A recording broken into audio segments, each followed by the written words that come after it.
So I'm going to give you a brief overview of the nature and extent of support available to those starting and growing their own business in Scotland. And that support falls largely into four main categories. We're going to look at business advice, networking opportunities, funding, and lastly we're going to look briefly at incubation.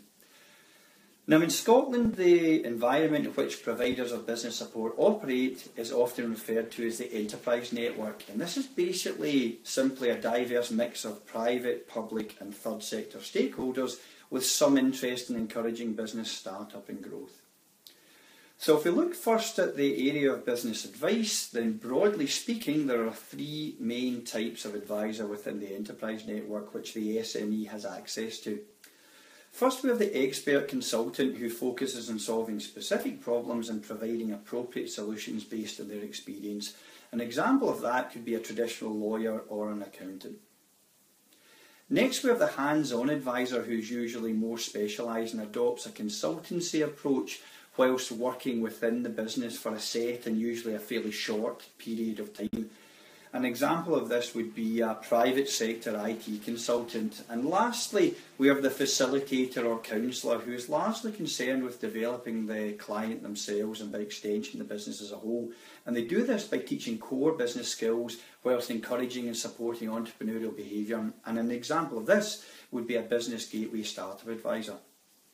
So now let's look briefly at a few of the key players in the network and what they do. Firstly, we have to think about Business Gateway. Now, Business Gateway is the lead enterprise agency within Scotland, and this is a publicly funded service which contributes to the economic well-being of Scotland by providing access to free business support services.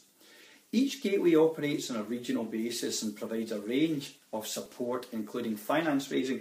However, it's important to understand that Business Gateway does not directly fund businesses itself, but rather helps the client to access funding from other parties such as a local authority within their region.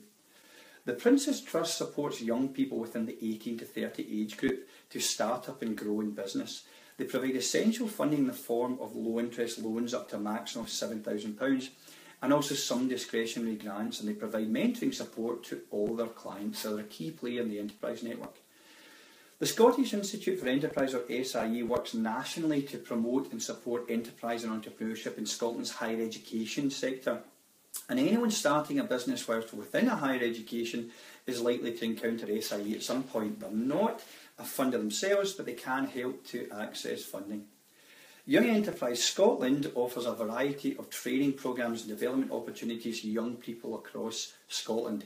They do have limited funds that can help you access more, and they're particularly active within the college sector. So clearly there's a lot of support available to the SME. However, research suggests that new and emerging firms are often unaware of the range of assistance that exists.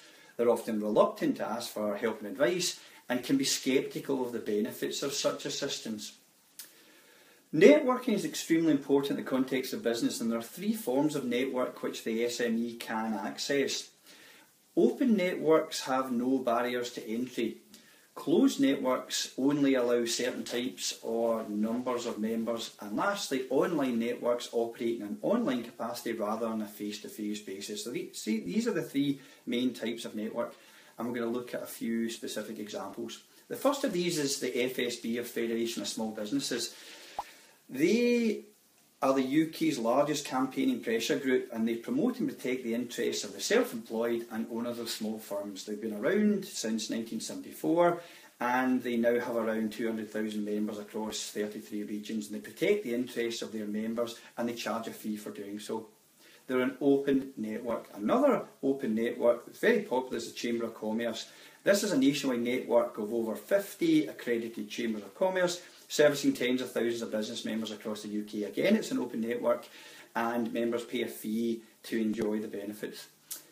Lastly, an example of a closed network is the BNI, which has over 170,000 members, and Business Network International is the largest business networking organisation in the world, and it offers its members the opportunity to share ideas, contacts and generate business referrals, but it only allows one type of each type of business, so it's a closed network. In all cases, however, it's really about providing opportunities to do business with like-minded people, so it's something to consider. Now we're going to look at access to funding, which is critical to an SME at every stage of the business's development. And while there are a number of potential sources of funding within the network, there's no automatic entitlement to funding, and every funder is looking to ensure that a number of requirements can be met. First of these is the type of business project. The potential funder wants to make sure that the project or the business meets their eligibility criteria. They also need to ensure that the client can repay, so they'll look at their financial obligations, including any existing borrowing. And lastly, they'll look at the character of the applicant. Do they demonstrate a mix of positive attributes such as flexibility and their ability to take advice, trustworthiness, integrity, and a strong work ethic? The funding itself that's available falls into two categories: grants, which do not have to be repaid, and loans, which do need to be repaid.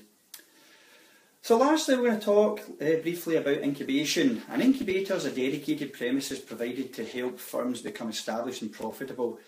It's a service that helps to incubate or grow tenant firms. Incubators often represent a mix of public and private support, and there are three main types of incubator within the enterprise network. Embedded incubators are located within larger institutions, for example universities. Independent incubators cater only for their own specific firms. And lastly, there are specific purpose incubators which support only specific types of firms such as technology companies. The benefits of incubation generally include things like access to convenient and reasonably priced tenancies, in-house business support, business advisory service of a specific nature, and opportunities to network and collaborate with other like-minded people. And a good example of effective incubation is eSpark, or Entrepreneurial Spark, which is the world's largest free business accelerator for early stage and growing ventures. eSpark provides a range of services for tenant firms, including access to funding designed to encourage growth.